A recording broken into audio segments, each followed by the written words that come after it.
Калиакра. В северния край на българското Черноморие има един забележителен нос – нос Калиакра. Той е природен и археологически резерват. Една от причините за многобройните легенди, свързани с него, са разпалващите въображението отвесни 70-метрови скали, които образуват естествена крепост, заобиколена от всякъде с море. В края на 14 век добруджанското деспотство изживява своя най-бляскав период. Владетелят му Добротица създава силен военен флот и придобива господство над цялото Черно море. Започва упорита борба с Генуа, намесва се и във вътрешните работи на Трапезунската империя.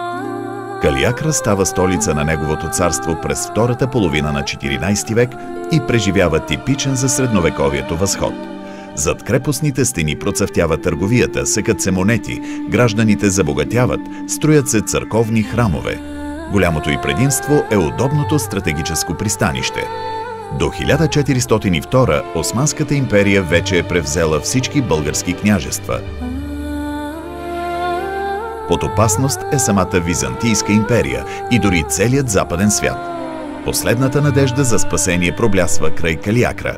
Там започват да се готвят за решителна битка войските на крал Владислав III Ягело.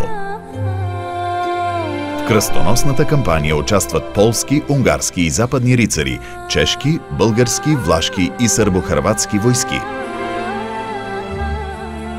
Днес тези бурни времена са само спомен, а Калиакра е туристическа атракция. Могъщите стени на крепостта още могат да се видят. Малката църква на добруджанските деспоти е още там. И делфините са тук, скрити в дълбините на Черно море. В съседство с Калиакра се намира резервата Яйлата. Той е сбъднатата мечта за археолози, пещерняци, биолози, ботаници. На 300 декара, извисени над морето, има 3 тракийски некропола и 120 гробници, повече от 100 жилища пещери, дялани от древни майстори. Този пещерен град е заселен още през 5-то хилядолетие преди Христа. Големият некропол също е възникнал около дялано светилище, обърнато на изток към изгряващото слънце.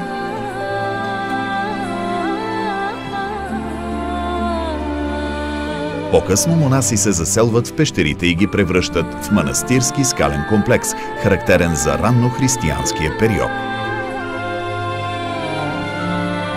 Яйлата е дума от тюркски произход и означава високо пасище.